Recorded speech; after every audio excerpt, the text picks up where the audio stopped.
Hello everyone, Nathan P. Butler here. This is the second in our new series of Q&A videos. The first video was a little bit long, had quite a few questions in it. I'm still going through questions that were provided prior to recording this first set of episodes back in May of 2025. I'm actually recording on May 22nd, so anything that was in the comments up to that point on my initial call for questions video.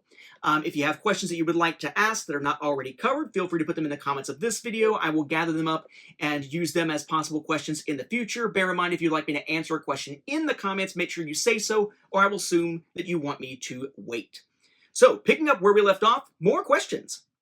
From @HowToMan126, and again, I only see usernames, not display names here. Number one, what motivated you to collect? And number two, what's your opinion on modern Star Wars? Well, for the latter, I will point you to another video here on the channel. I just very recently did sort of a state of Star Wars video with all my opinion on all different areas within Star Wars, whether it's movies, TV, games, or whatever. If you search the channel, that was done on April 28th, 2024. It is Nathan P. Butler's Star Wars vlog number 29, the state of Star Wars 10 years post-reboot, April 2024. As to the other question, so I'm assuming you mean Star Wars home video stuff, which is the primary thing that I collect here. So I had actually been collecting the books, comics, and all the sort of EU stories and Infinity's stories over the years. I started with that with Dark Force Rising in hardback and the paperback of Heir to the Empire in 1992, along with then getting into the latter issues and having to pick up back issues of Dark Empire. And I kept up with that pretty regularly. And then when I started my Star Wars Timeline project, later known as the Star Wars Timeline Gold, in 97-ish, I really wanted to try to make sure to pick up everything. And then eventually I started adding summaries, and I really needed to pick up everything to be able to read it and add summaries to it. And slowly but surely, I amassed just this enormous, almost complete Star Wars publication collection when it came to any actual fiction stories. I, for the most part, had first formats of things. Like if I originally had it as trade paperback, nope, eventually I would sell that off and try to get the individual issues, even if I didn't care about it being first printing, second printing, whatever. But eventually I got to a point where the collecting wasn't really fun anymore because, A, I had stopped doing the Star Wars Timeline Gold, so it wasn't needed for that. And B, a lot of what I was collecting was less about getting something that I had tried to hunt that I didn't have before, and instead was just pre-ordering new stuff or replacing old stuff with signed copies of that same stuff. It wasn't as fun anymore. It was taking up a lot of space, and without doing the Star Wars Timeline Gold anymore, there wasn't really a need for that kind of reference library. And so that eventually kind of phased me out of that. Within that, within those latter years of that, around 2013, I had been running a video series, still using that library, still while I was working on the timeline, to do videos in publication order of Star Wars stories. And then came the announcement of the reboot.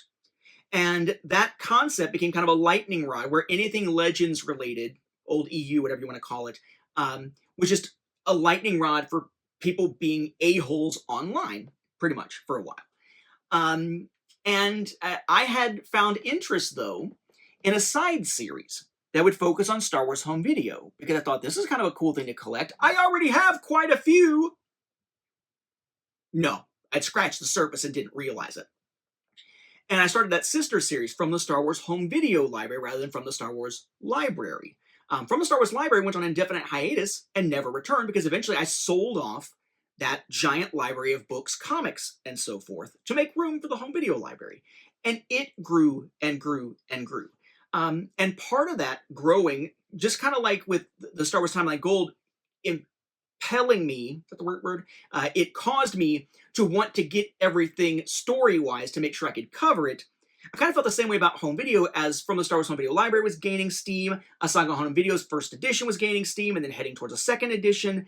Just must have, must show, because I'd given myself the rule that I would only cover something with pictures. I could talk about it, but I would only cover it with pictures in a Saga on home video if I actually owned it and could take pictures from my own collection. Which kind of pushed and pushed and pushed me in that direction. But it's definitely kind of a snowballing thing. Definitely really kind of hit high gear around 2013 for me. But in essence, it was because the one type of collecting that I was doing wasn't as fun anymore. and I could see that at some point the timeline would probably end, so surely it was going to wind down at some point and not be as much of a need to have that library.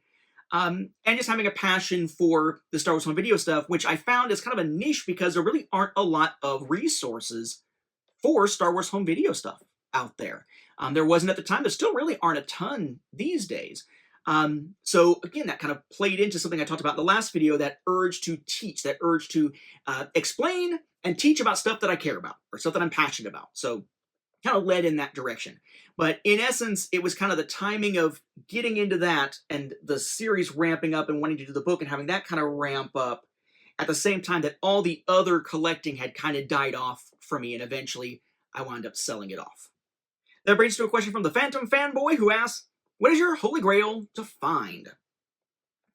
I mean, there's some. I would say having, now that I know it exists from a viewer, having a Japanese Video 8 set of the original trilogy like I have, but having them in the box, little box set would be cool. Having a complete Video 8 set from the UK would be awesome. Having a complete Video 2000 set from the UK, because I am still missing some, would be freaking awesome. Having a complete reel of the CinemaScope A New Hope Super 8 reel would be great. I mean, honestly, one of the things that stands out is something that's just kind of frustrating now that I would kind of think of as a holy grail because it'd be almost impossible to do without just spending a bunch of good money after bad, so to speak. In the US in 2019 for the DVD and Blu-ray releases of the films up to that point, they basically had the 2011 cuts just being reissued again. And everywhere else in the world, when they got their DVD and Blu-ray releases with black border cases in 2020, it was the updated cuts from Disney Plus. It was the updated discs from 2020 from things like the Skywalker Saga box set. I've seen a small amount of evidence, again thanks to viewers, that yes, some of the more recent printings of those 2019 versions of the Blu-ray and DVD releases from the US actually do have the content on them now from the 2020 releases. Except there's absolutely no way to tell when you buy a copy what's going to be on the actual disc until you actually pop it in. So really the only way to get a full set of that packaging from the US from 2019 with the content from 2020 is to just randomly buy and buy and buy and buy and hope that you get the disc that you're looking for, which is even harder now given that most physical stores aren't selling much, if any, physical media at this point.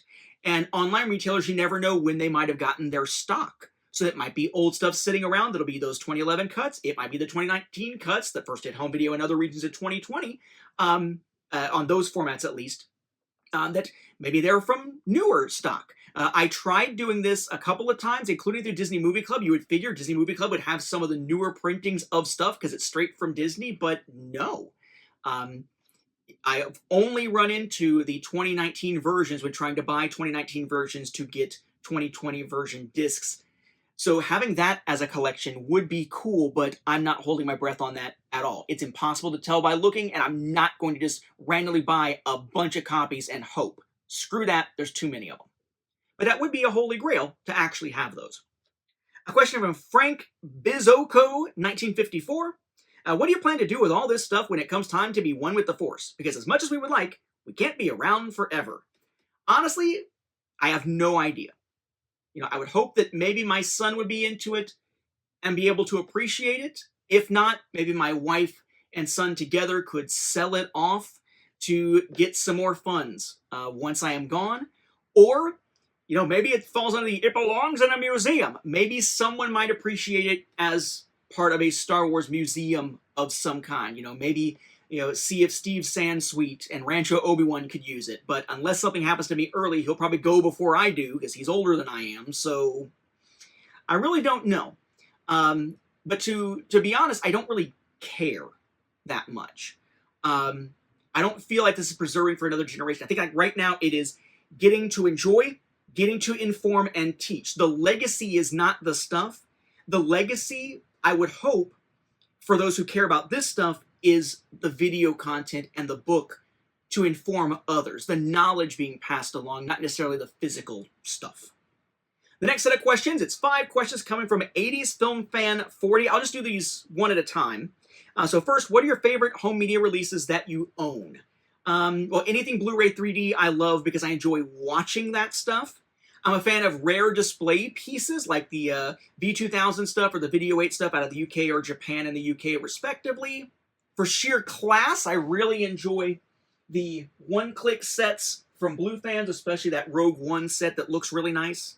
And I like things of sort of historical significance, I guess you could call it, so I do really enjoy having that George Lucas AFI Life Achievement Award set. I'm sure if you ask me on another day, some of those answers might change, but just off the top of my head, those are the ones that really stand out. And what is your favorite or top few Legends Star Wars books? Whew, thinking back on this, what stands out to me was the X-Wing novels, especially the Wraith Squadron era, because I loved Aaron Alston's humor when it came to writing those books. The novelization of Revenge of the Sith from Matthew Stover is fantastic, but also probably the standout series for me, book-wise, would definitely be Legacy of the Force and the Thrawn trilogy. So the Thrawn trilogy was kind of thrilling, got us into it, and sort of reinvigorated Star Wars at the time. And then Legacy of the Force, to me, is kind of a culminating series in a lot of ways. I love the idea of Jason Solo falling to the dark side and all the ramifications that come with it. I'm a political junkie, so the political aspects of how that affected the galaxy I found particularly interesting. So yeah, Legacy of the Force as a series was terrific.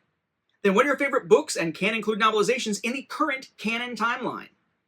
Well, for what it's worth, I am behind on my Star Wars reading. I stopped being quite as passionate about must read now after I stopped working on the Star Wars Timeline Gold and stopped doing the podcasting on Star Wars Beyond the Films.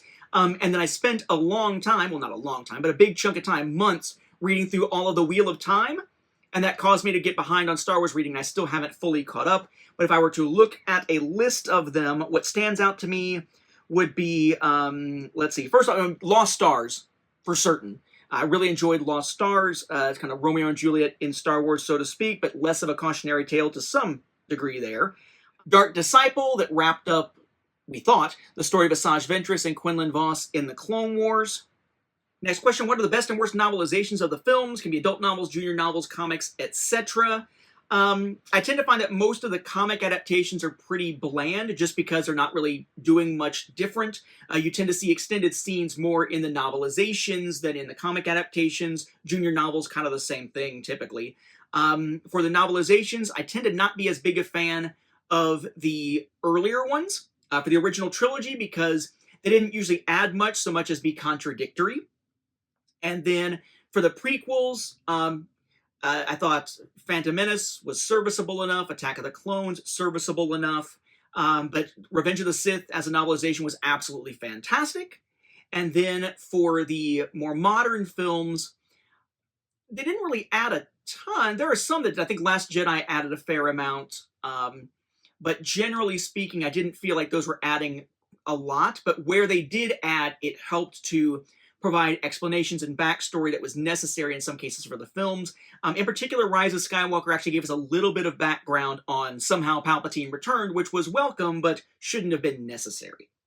My favorite adaptations, actually, aside from Revenge of the Sith by Stover, are actually Choose Your Own Adventure ones. They actually made Choose Your Own Adventure books, like little young reader books, for the original trilogy. You can actually do a Choose Your Own Adventure type read through and change the course of A New Hope, Empire Strikes Back, and Return of the Jedi. Those were cool.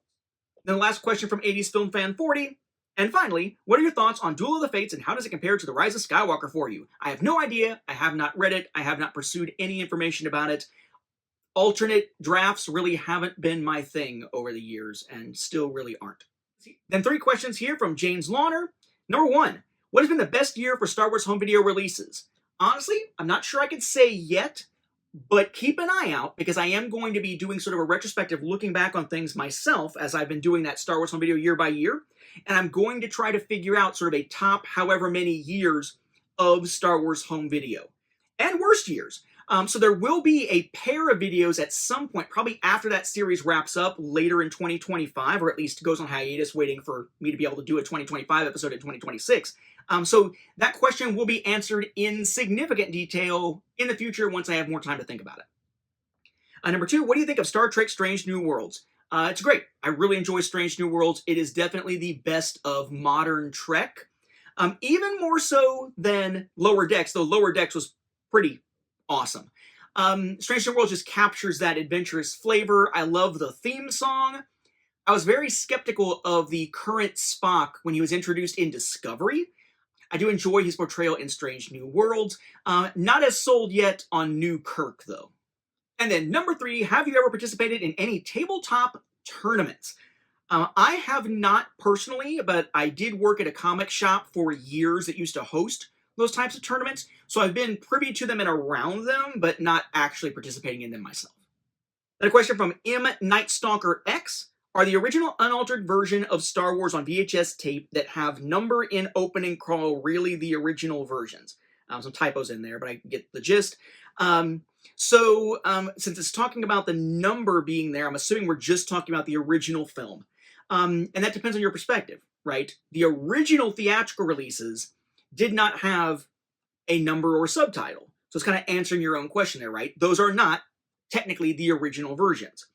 However, as they iterated in the theaters early on, doing things like fixing C-3PO's missing line, which eventually be gone again, adding the number and the subtitle and so forth, and sort of reorganizing I think it's the alignment, I guess, of the opening crawl. That did happen in theaters, and then one of those versions did make it to home video initially in 1982.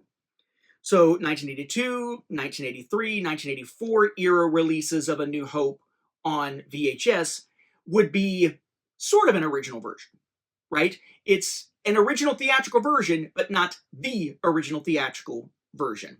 What most people care about, though, when they're asking about that, isn't as nitpicky as I even get, because I would consider a new version when they did the audio remastering and remixing in 85, and the THX remastering in 93, and so on. But they usually are just asking, is this the original theatrical version with no crawl? In which case the answer is no. We've never seen that on home video, because even what we got in 2006 and 2008 were basically taking the THX Remastered Edition, the definitive collection from 93, chopping off the beginning and sticking a scanned crawl onto it. But it was close, but it is definitely a pre-special edition version, which is usually what people care most about.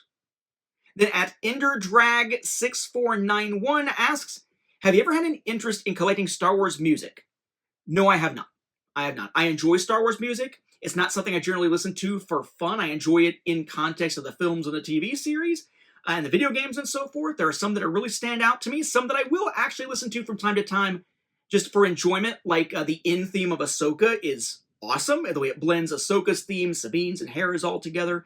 But is it something I would actually collect? No, I have no interest at all in that. The closest thing to that at all for me is just picking up all those copies of the Revenge of the Sith soundtrack because they have a musical journey on DVD packaged within. At The Black Stallion asks, I have 2 questions. Number 1, have you ever listened to the Star Wars radio dramas that aired on NPR? If so, what did you think of them? Steve Mac, listen to them? Absolutely. I actually had Empire recorded from NPR on cassettes back in the day before I eventually got CDs and whatnot of them. I really enjoyed them, and in fact, thing that other folks might not know because it's been a long time since I did it. So I was involved in early podcasting, right? My first podcast was in 2002. We didn't even have the word podcast yet. We called it internet radio shows. But around that same time, we have been hoping to do a fan film of a story called Second Strike, after a fan film was finished called Prelude to Hope, which never got finished. So in 2002-ish, me and Chris Hannell, together with a large team of people doing voice roles, put together the first serious Star Wars fan-made audio drama released online, which again was Second Strike, releasing on Christmas Day of 2002. And I continued to do audio drama stuff for a while. I had Second Strike, Nothing Changes, the anthology series before there was films referred to that way. Had one that was entirely a cappella, where it was all my voice, just with some modulation stuff, even the music. And had one that was basically choose your own adventure, called Always in Motion Ambush on Ankara. But all of that stuff, getting into Star Wars fan audio dramas alongside doing the Star Wars radio show / podcast stuff, really came down to my enjoyment of both the NPR radio dramas, particularly The Empire Strikes Back, the one I heard a ton as a kid, and the fantastic fully cast audio drama that was done for the Dark Empire series, Dark Empire 2, and Empire's End. Even more iconic to me than anything from the NPR dramas was the moment hearing in Dark Empire the clatter of the lightsaber to the ground as Luke kneels before the Emperor with, "Yes, my father's destiny is my own." So yes, very influential on me for sure. Number 2, if Timothy Zahn's Thrawn trilogy was adapted into a film series, do you think one movie per book would be sufficient? Or should each book be broken into multiple movies? Would you like to see as many of the original cast members as possible come back and be digitally de-aged? Or would you rather see younger actors take on those roles? So one, I don't think we would see this in the current canon because it's not exactly going to fit quite right. But if we have something close to it, or if we're assuming no worry about canon or anything, just making these as films, I would actually rather not see them as films at all. I would rather see them as an ongoing prestige TV series like Andor, where the characters and the moments are given the time to actually build, for the suspense and the mystery about Thrawn to build, rather than it being rushed in movie form. Because it's the kind of thing, it's a Star Wars film, you'd want to see it in one movie for one book, but I don't know if you could get through an entire book without skimping on a lot of stuff in one. And I'm not sure that cutting it in half Harry Potter final movie style would actually really suit it well either. To me, it's much more suited to a prestige cable Disney Plus well done TV series more than that. Would I like to see as many of the original cast members as possible come back and be digitally de-aged? It depends on the level of tech. I think the way they handled Luke in Book of Boba Fett worked great, but that's a lot of time spent doing a lot of digital de-aging for characters that would be major characters. If there are younger actors taking on the roles, I could see that maybe working, but that might cause a lot of split within the fandom. I think Alden did a really good job as Solo, but even saying that now, it took me a while to get used to him as Han Solo. And it certainly was still a divisive thing to this day, going all the way back to the casting announcements for that one. So I think it kind of depends. It's weird because I feel like with Star Wars, you don't have nearly as much freedom with recasting as you have with Star Trek. I mean, how many different people have we seen play Kirk now, or Spock now, or any of the original cast? And yet, while it's accepted there, and we might see it in other places as accepted depending on what sci-fi series we're looking at, for whatever reason, Star Wars just hasn't really done well with that. Next question from @TopDiggerYT. Who would you have replace Kathleen Kennedy? I mean, someone in that role just needs to have good financial sense, good business sense, good sense of what audiences will find entertaining, have a love of the material, hopefully, and a respect for the material and the creative people involved with it. I don't really know, because the only person that pops to my mind is someone like Dave Filoni. But Dave Filoni would be awesome for Star Wars. Would he be awesome running Lucasfilm and all the other properties under the Lucasfilm banner, not just Star Wars? That I don't know. I don't know that we've seen enough of him outside of Star Wars to know that. So honestly, couldn't say. Unless it is someone who would handle the business side and delegate and let people like Filoni do what they need to do to create quality product and get it out there. In which case, I don't know that it would matter as much, other than just someone with a good business mind and the sense to take a hands-off approach. I've never really gotten the Kathleen Kennedy hate, by the way. I mean, I don't particularly like her. I don't particularly hate her. I'm kind of ambivalent towards her, because to me, it's more about the creative voices involved in the actual writing and production of the shows. And with her being sort of that higher power, to me, it's not something that directly affects me as a viewer as much. 2 questions here from Thomas Navin 4405. If you had the power to, what from the EU would you give Kathleen Kennedy and say, here, do this one? I feel like a lot of it is already leaning towards being done. Something like Dawn of the Jedi, but we are supposedly getting like an origin story for that. Something like the X-Wing series, but in theory, we're getting something kind of like that. I mean, really, I guess what would stand out to me was something like Star Wars Legacy, something set far off in the future to see the ramifications of everything that came before. But I think we're not in a point to be able to do something like that, even if you could make something like Legacy work, given the fact that, Luke's life played out very differently, so there's no Cade Skywalker in the future. even then, with the way they're doing stuff now, everything is so compact in terms of different time frames. There hasn't been enough buildup to have that years of backstory to have the payoff of something like Legacy. Like Legacy really needed years and years and years of EU, including things like the New Jedi Order, to really pay off. So hard to say, but I feel like the stuff that really stands out to me is stuff they're already kind of leaning into to some degree anyway, if it ever actually gets made. And then also, do you ever think about going back to the Star Wars Timeline Gold?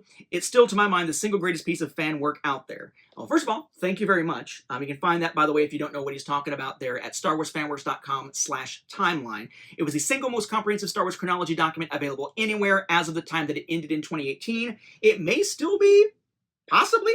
But the thing about it is, no, I don't. Well, do I think about going back? The idea springs from time to time. I think, boy, wouldn't it be fun to have a way to bring this stuff together and organize it for my own usage, because, I need to get caught up on my Star Wars reading at this point and that sort of thing.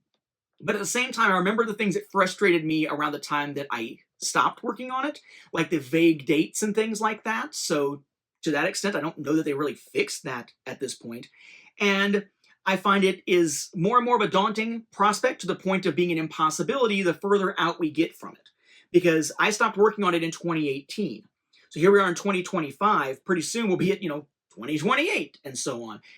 The more time goes by, the more Star Wars releases have been put out in the time since then, the more catching up I would have to do to even get it to a point I would want to even release a new edition, which ain't gonna happen in terms of the amount of time that would take. So, does it pop to my mind every once in a while? I have a fondness looking back on it. Sure. Do I plan to ever bring it back? Do I think it's at all a possibility? No, I do not. And then finally, a set of questions from @Kenneth Crayley Jr. Hey Nate, love your channel, have for years. I'll ask a few questions, 2 Star Wars and 1 non-Star Wars, so here goes. Number 1, what in Star Wars has inspired you the most about the whole series? I think really, if we're talking about Star Wars directly inspiring, it was as a kid that idea of sort of good versus evil, right? Do what's right. Stand against what is not.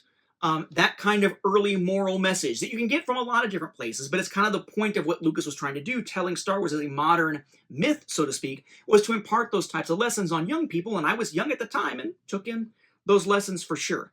I think if there's one message coming out of Star Wars that inspired me throughout my life, it was that. 2, what future stories would you love to see from Star Wars canon, be it a movie, TV series, books, comics, etc.? Kind of already delved into this a little bit with a previous answer, but I'd like to see them also go into different eras, maybe different genres of storytelling, perhaps. There was something kind of interesting in the latter days of the EU, the Legends continuity, because it was kind of like they ran out of stuff that they could tell with the main characters, but it wound up leading them to experiment a bit. Like there was almost like a James Bondish thing with, I think it's called Agent of the Empire and whatnot. I'd love to see them do some more experimentation and do some more fun stuff like that, as long as it all fits within the canon. And I'd love to see just more building in between what we're getting with the Disney Plus series now, most of them, and sorry, my voice is starting to go, and the sequel trilogy. We really need more connective tissue there, frankly, and more beyond it, but suppose they were getting a new Jedi Order film that's set beyond it, so we'll see. And then 3, favorite DC Comics and Marvel characters. For me, it's Superman and Captain America. Marvel, when I used to read Marvel comics all the time, I was a big fan of the X-Men stuff, and I was a big fan of Spider-Man, of all of them. Interestingly, most of the ones that, came through the MCU early on, with the Avengers coming back and that sort of thing, there's a reason they were thought of as second tier back then compared to heavy hitters like X-Men and Spider-Man. They just really weren't something I was particularly into when I was younger reading those comics all the time. In particular, though, it's not even so much individual characters that stand out to me other than those. For me, a lot of times, it's those revamps. I really enjoyed the Ultimate Universe, the Ultimate Marvel stuff, in that first incarnation of it, leading up to, I think it was called Ultimatum, that sort of turned things on its head. For DC, Batman would stand out as a favorite character. Superman, depending on how the story is being told, can be a favorite character for me, or he can be boring as hell. It just completely depends on the writer behind it. But for me, when it comes to DC, I feel like DC shines on TV. It's meh in theaters. In comics, I can read some of it, and sometimes there's a different feel to that universe than Marvel, and I prefer the Marvel feel. But what I really wind up getting into when it comes to the DC stuff is the alternate universe stuff. I love the Injustice universe and the stories told by Tom Taylor for that.